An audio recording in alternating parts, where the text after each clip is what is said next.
Hello दोस्तों, नमस्ते। स्वागत है आप लोगों का हमारे यूट्यूब चैनल हिंदी स्टोरी में। आज हम लोग रेत की मछली उपन्यास का अध्याय 9 आप लोगों के साथ सुनेंगे।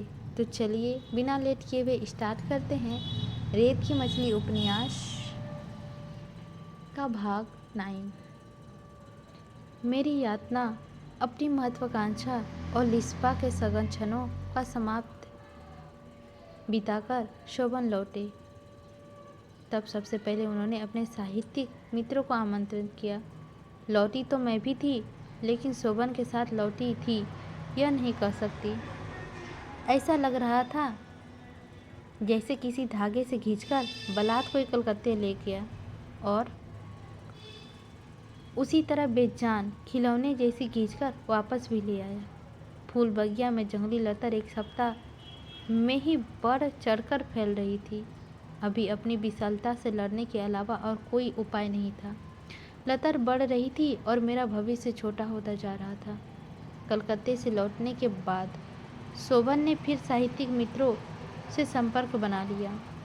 यह संपर्क उन्हें बनाना ही था। मुझे विश्वास है इसके पीछे भी शोभन के निहित उद्देश्य था। सम्मेलन में जिन लोगों को आमंत्रित नहीं किया गया था वे नाराज थे।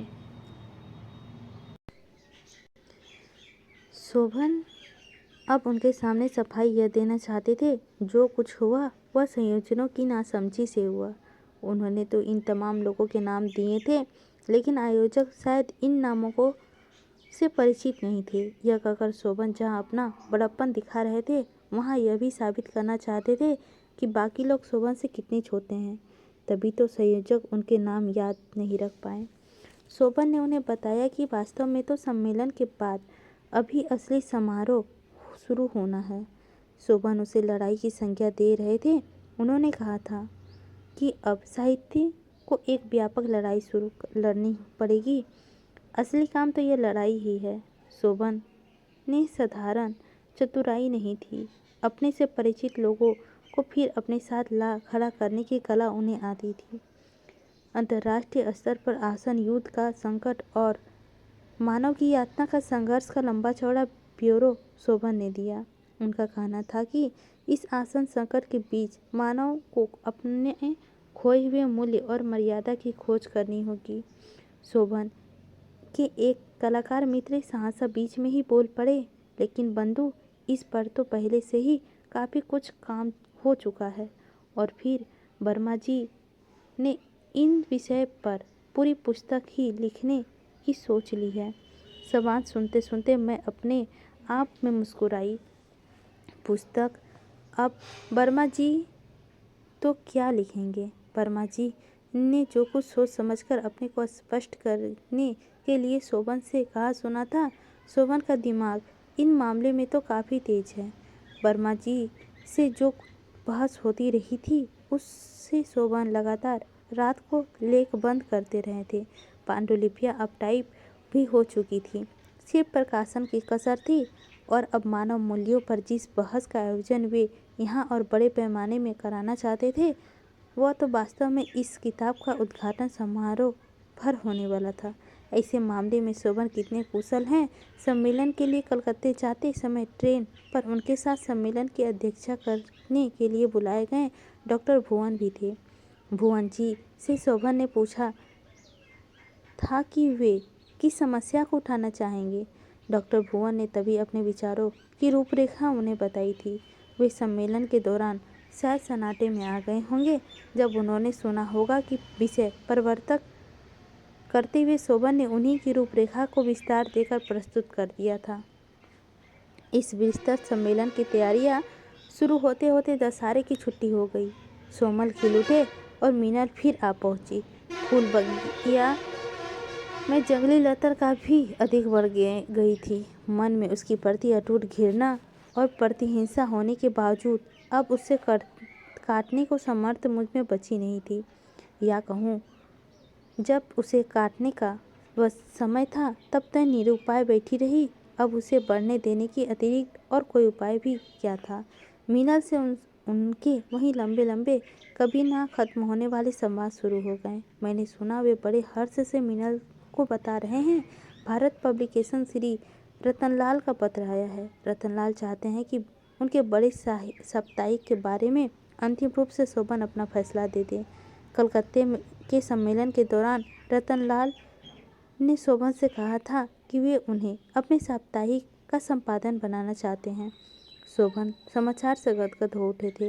वे साधारण खिलाड़ी नहीं थे, इसीलिए उन्होंने जाहिर यह किया कि इस आमंत्रण को स्वीकार करने में उन्हें असुविधा हो रही है और इलाहाबाद जाकर अपने मित्रों की सलाह मशवरा करने के बाद ही वे अंतिम रूप से निर्णय कुछ लेंगे।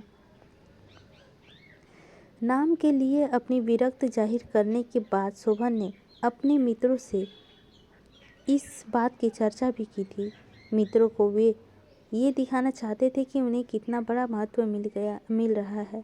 वर्मा जी ने बहुत धीरे से मुस्कुराकर कहा था, शोभन, तुम्हें याद है पिछले बरस हम लोगों ने सम्मेलन किया था। तुम्हें उन्होंने कहा था कि साहित्य और साहित्यकार के लिए राजश्री खतरनाक है। यह बताओ शोभन, तुम्हें दिया जाने वाला यह संपादक क्या एक धनी व्यक्ति का आश्रय नहीं होना होगा? वर्मा जी ने जो नहीं कहा था वह शोभन के चित्रकार कवि मित्र ने धमाकेदार हंसी के साथ कह डाला। राजश्री छोड़कर सेठाश्रय सुनोगे? शोभन ने यह वार्तालाप इससे आगे चलने नहीं दिया था।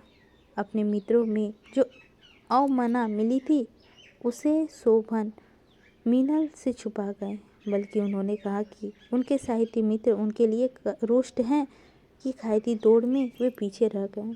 मीनल ने उसके लिए आत्मसंतोष का समर्थन दिया। शोभन बहुत खुश थे कि उनकी महत्वाकांक्षा का आयोचित बल मिल रहा है।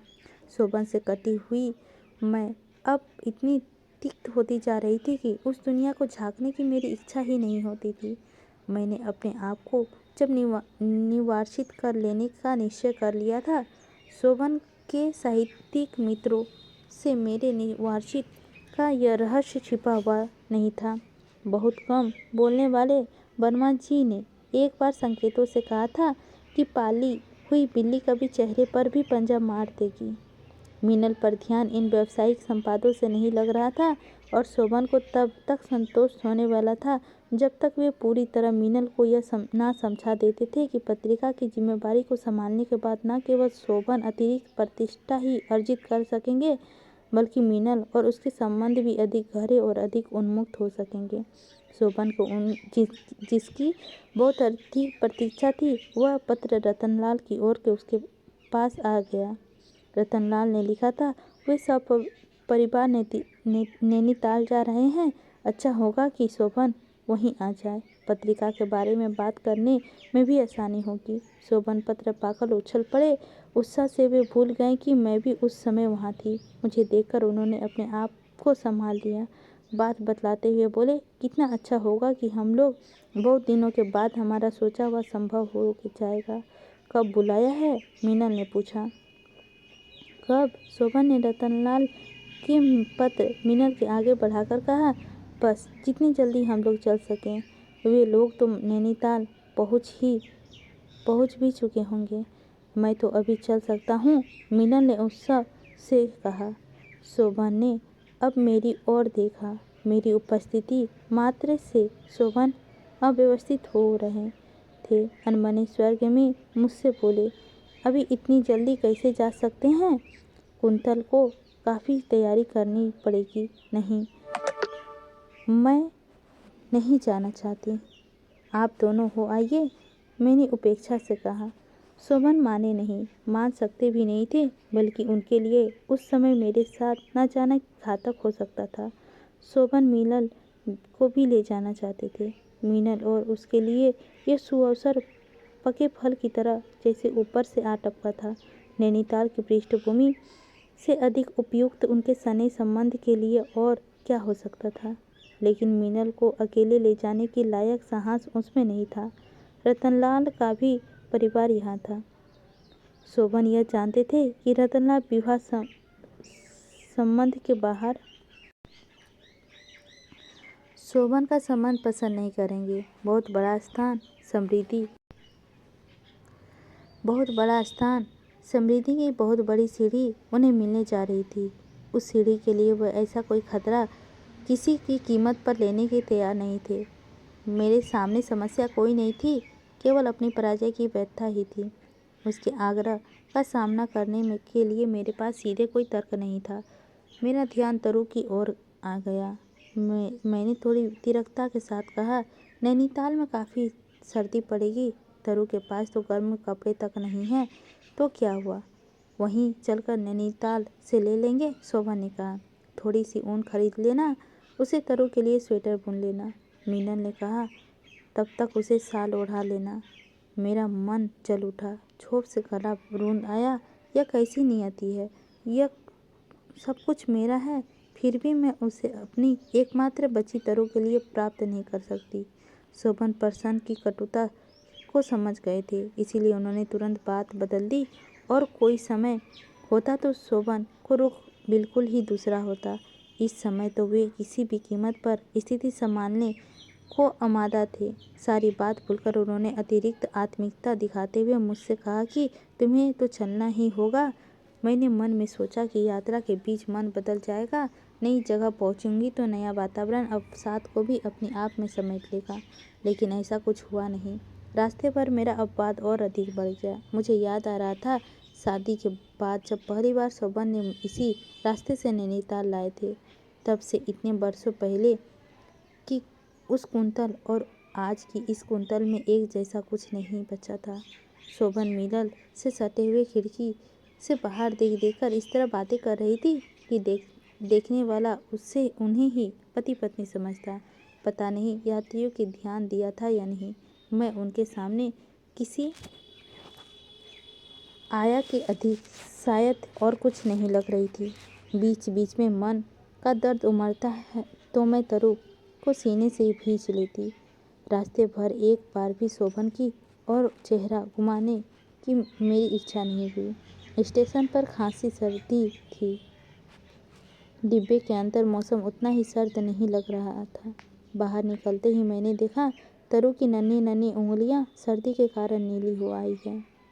मन कचोट उठा। शोभन को एक बार भी इस बात का ध्यान नहीं दिया कि तरु को सर्दी भी लग रही होगी। स्टेशन के बाहर निकलकर हम लोग टैक्सी में बैठे। मैंने सोचा अब शायद शोभन पहले बाजार की ओर चले और तरु के लिए कुछ गर्म कपड़े खरीदे, लेकिन शोभन ने टैक्सी वाले को सीधे नैनीताल चलने को आदेश दिया। मेरा मन चित्कार कर उठा, मुझसे रहा नहीं गया। हार कर मैंने कहा, जरा ठहरो। शोभन ने मेरी और प्रश्नसूचक दृष्टि से देखा। मैंने तिरकता को दबाते हुए कहा, तरु को इतनी सर्द लग रही है, पहले कुछ गर्म कपड़े क्यों नहीं खरीद लेते। बात कहने के बाद क्षोभ ने शर्म से मेरी कनपटियों चल उठी। कंठ से उभरती हुई रुआई से बड़े यत्न को मैंने रोका। बेबी के लिए कपड़े खरीदे गए, लेकिन मैं समझ रही थी उसके पीछे शोभन की मजबूरी भले रही हो, उसका उत्साह नहीं था। कपड़े खरीदने के बाद हम नैनीताल के लिए रवाना हो गए। अब मुझे ऐसा लगने लगा कि जैसे पहले से भी ज़्यादा अकेली हो गई हूँ। एकमात्र तरु को छोड़कर टैक्सी की खिड़कियाँ से बाहर देखते दृश्यों से मुझे सबसे ज़्यादा अपनापन नजर आ रहा था। नैनीताल पहुँचते पहुँचते सूरज ढल चुका था और भीगी हुई सर्दी आसपास लौटने लगी थी। तो दोस्तों, ये था मछली का अध्याय 9।